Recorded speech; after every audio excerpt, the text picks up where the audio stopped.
Hello, আসসালামু আলাইকুম। সামনে আসতেছে কোরবানির ঈদ। আর এই কোরবানির ঈদে মাংস থেকে বেশি মজা করে খাইতে চাইবেন আপনারা গরুর ভুঁড়ি আর মগজ। আজকে আমি মগজ রান্না করা দেখাবো। এখানে আমি ২টা মগজ নিয়েছি। এই যে দেখেন, এখানে মাঝখানে যে শিরাগুলো আছে বা রগ যেটাকে বলি আমরা, ওইগুলো আমি তুলে নিয়েছি। এই ওয়েতে আমি এই বাকিগুলো পরিষ্কার করে নেব।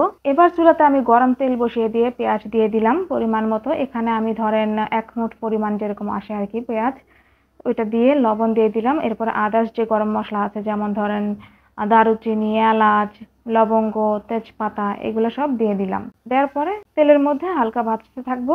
এরপরে দিয়ে দিব আদা বাটা। এখানে ধরেন ২ টেবিল চামচ পরিমাণ আছে। এই আদা বাটাটা পাতলা হওয়ার কারণ হলো আমি ব্লেন্ড করার পরবর্তীতে একটু ছেঁকে নেই, ওই পানিটা সহ একটু আদা বাটা ছিল, এই জন্য আর কি এরকম পাতলা পাতলা। আদা বাটা দেওয়ার আগে আপনি খেয়াল করবেন পেঁয়াজটা একটু হালকা বাদামি বাদামি কালার হয়েছে কিনা। এই পর্যায়ে যদি আপনি আদা বাটাটা দেন তাহলে দেখা যায় যে খাবারের স্বাদটা একটু অন্যরকম আসে।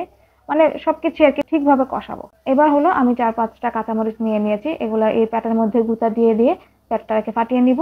এটা দেওয়ার পরে আমি ধরেন ৩ টেবিল চামচ পরিমাণ পানি দিয়ে নিলাম। এরপরে ১ চা চামচ হলুদের গুঁড়া, ১ টেবিল চামচ মরিচের গুঁড়া।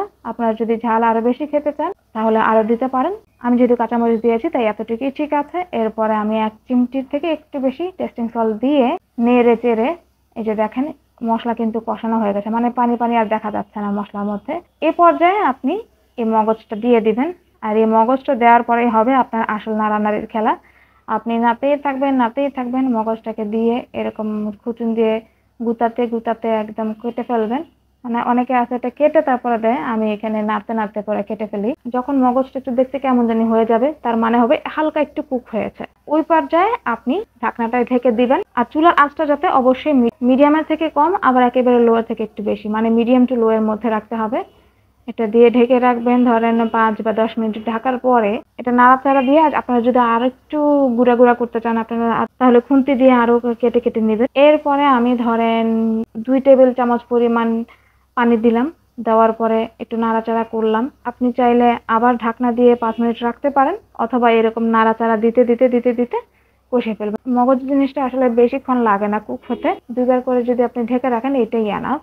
এরপরে এই যে দেখেন আমি নাড়তে নাড়তে নাড়তে নাড়তে যখন দেখা যাচ্ছে যে একটা পর্যায়ে এরকম শুকিয়ে যাচ্ছে আর তলায়তে লাগতেছে না, একদম যেভাবে নাড়ে সেভাবে একদম স্লিপারের মতো করে ফ্লাইট খাচ্ছে, তাহলে মনে করবেন আপনার রান্না হয়ে গেছে।